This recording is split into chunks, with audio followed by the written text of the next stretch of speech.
اب جو مفتی حنیف قریشی صاحب نے بات کی کہ ہمیں کیسے پتہ چلے کہ ایمان پر خاتمہ کس کا ہوا ہے، تو پھر یہ نعرہ ہر صحابی نبی جنتی جنتی کیسے لگا سکتے ہیں جب خاتمی کا نہیں پتہ؟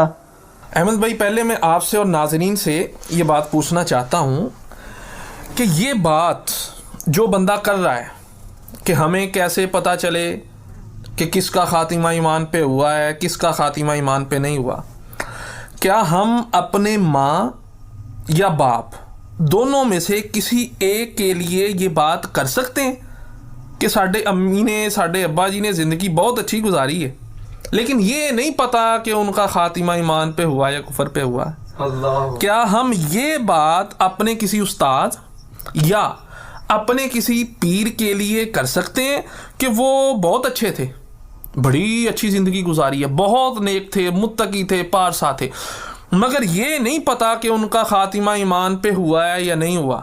آپ یہ بات کریں گے؟ نہیں، بالکل نہیں۔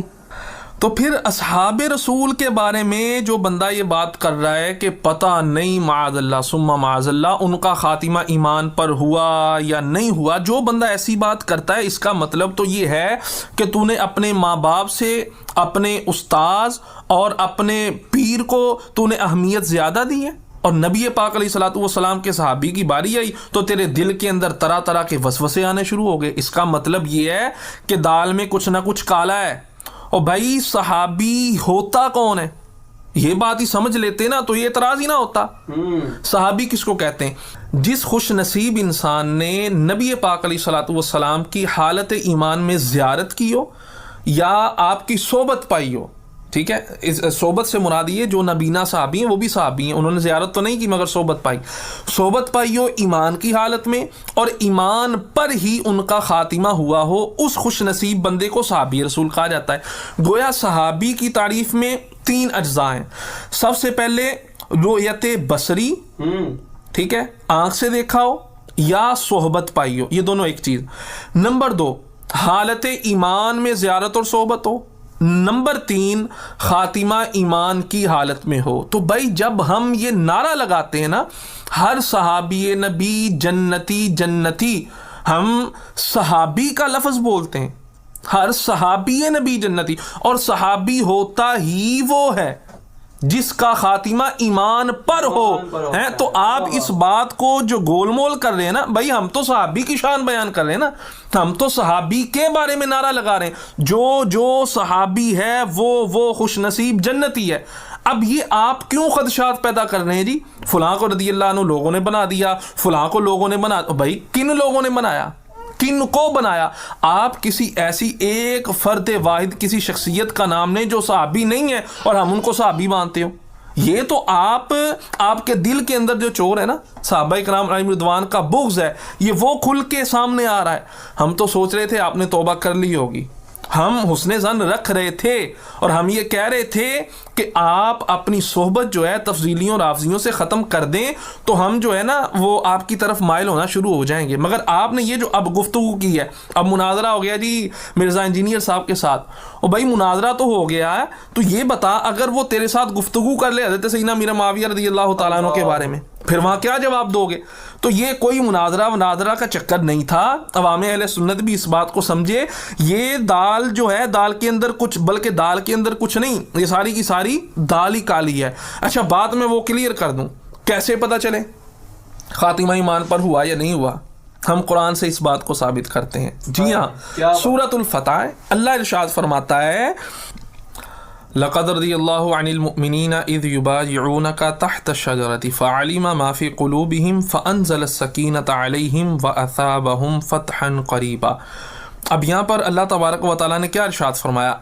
تحقیق اللہ راضی ہو گیا ان مومنین سے جنہوں نے درخت کے نیچے نبی پاک علیہ الصلوۃ والسلام کے ہاتھ پر بیعت کی، اور اللہ تبارک و تعالیٰ نے جان لیا جو ان کے دلوں میں تھا، اللہ نے ان پر سکینہ نازل کیا۔ یہ تھا مفہوم آیت۔ اب اسی طرح بخاری شریف کی روایت ہے، حضرت جابر رضی اللہ تعالیٰ عنہ فرماتے ہیں جس وقت یہ آیت مبارکہ نازل ہوئی نا، یعنی یہ جو بیعت والا معاملہ تھا، فرمایا اس وقت ہم تقریباً 1400 افراد موجود تھے جن کے بارے میں یہ آیت مبارکہ نازل ہوئی۔ اب آگے دیکھیے گا، اسی طرح آیت مبارکہ ہے، اللہ ارشاد فرماتا ہے رضی اللہ عنہم ورضوا عنہ، اللہ ان سے راضی، یہ اللہ کی رضا پر راضی۔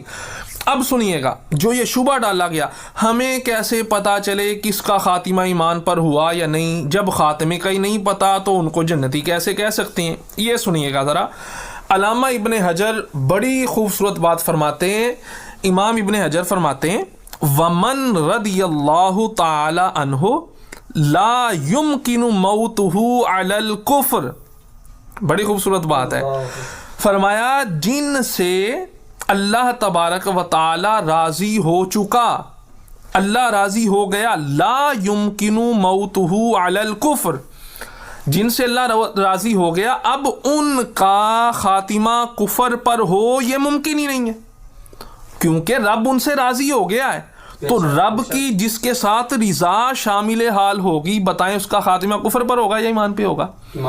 ایمان پر ہوگا نا۔ اب راضی رب کن سے ہوا؟ حضور کے صحابہ سے، جنہوں نے بیعت کی حضور کی۔ جب رب راضی ہو گیا اب تم کیسے کہتے ہو جی ہو سکتا ہے؟ اور بھائی ہو سکتا ہے نہیں، ادھر رب راضی ہو چکا ہے ان سے۔